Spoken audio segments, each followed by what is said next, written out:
안녕하세요. 오늘 당신과 함께 깊이 들여다볼 자료는요, 김신부라는 분의 유튜브 강론 영상 일부입니다. 주제는 구약 성경에 나오는 사렙타 과부 이야기, 그리고 그 의미에 대한 건데요. 네, 맞습니다. 이 강론이 특히 신앙 안에서의 어떤 시련, 또 절망 속에서의 희망, 이런 부분들을 다루고 있어요. 네, 그리고 믿음과 행동의 중요성 같은 거요.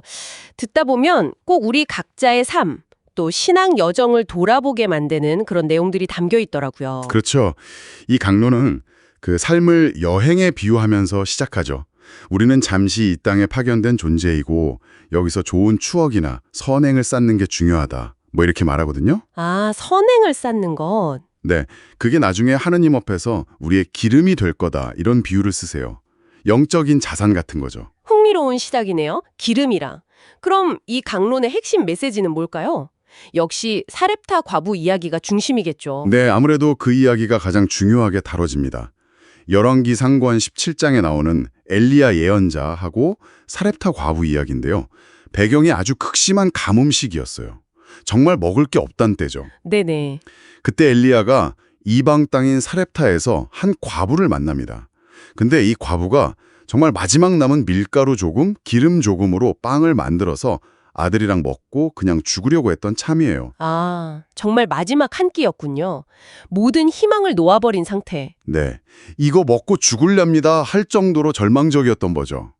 그런데 엘리야가 참 난감하게도 그 마지막 빵을 먼저 자기한테 달라고 요구를 해요. 와, 그 상황에서요. 아니, 자신과 아들의 마지막 식량인데 그걸 달라니 보통 사람 같으면 화부터 낼 것 같은데요. 그렇죠. 상식적으로는 정말 이해하기 힘든 요청이죠. 근데 여기서 이제 과부의 믿음이 드러나는 겁니다. 강론에서는 아마 눈물로 반죽했을 거라고 표현하시던데 어쨌든 엘리야의 약속을 믿고 순종해요. 어떤 약속이었죠? 하느님께서 이 땅에 다시 비를 내리시는 날까지 그 밀가루 단지는 비지 않을 거고 기름병은 마르지 않을 것이다. 이런 약속이었어요. 아, 기적에 대한 약속이군요. 네. 그리고 실제로 그 말씀대로 됐죠. 여기서 중요한 건 가장 절망적인 순간, 정말 바닥이라고 생각될 때 자신의 전부를 내어놓는 그 믿음의 행위가 기적을, 어떤 희망을 불러왔다는 점이에요. 인간적인 계산을 완전히 넘어선 거죠. 모든 것을 내어놓는 믿음이라 정말 쉽지 않은 결정이었을 텐데요. 이 이야기가 지금 우리에게 주는 메시지는 뭘까요? 강론자께서는 우리 모두가 각자의 삶에서 사렙타의 과부와 같은 상황에 처할 수 있다고 말씀하세요.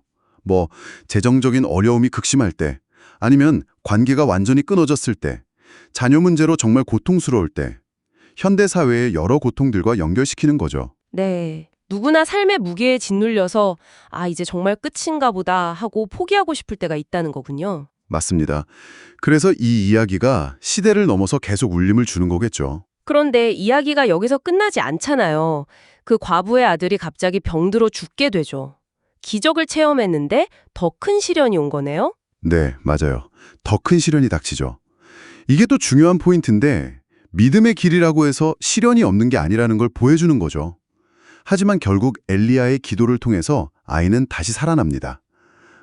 강론에서는 이걸 소생이라고 명확히 구분해요. 아, 부활이 아니라 소생이요? 네, 예수님만이 진정한 의미의 부활, 영원한 생명을 주시는 분이고 이건 다시 생명을 되찾은 소생이라는 거죠.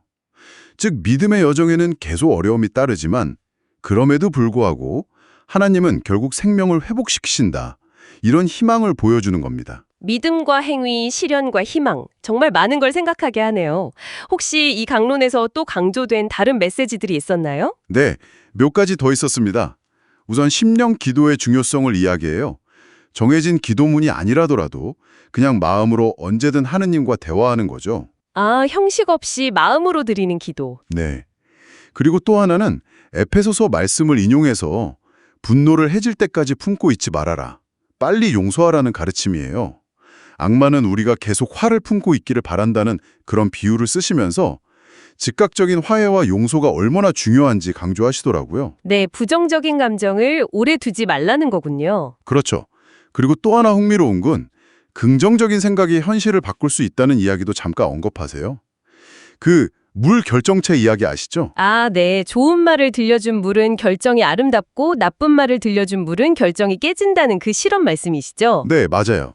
그 사례를 짧게 인용하면서 우리의 생각이나 말이 가진 힘, 긍정적인 마음가짐의 중요성도 이야기합니다. 들어보니까 결국 이 강론은 정말 힘든 상황 속에서도 희망을 잃지 말고 믿음을 구체적인 행동으로 옮기고 또 용서와 긍정적인 마음으로 살아가라는 그런 메시지를 전하고 있는 거네요. 네, 정확합니다.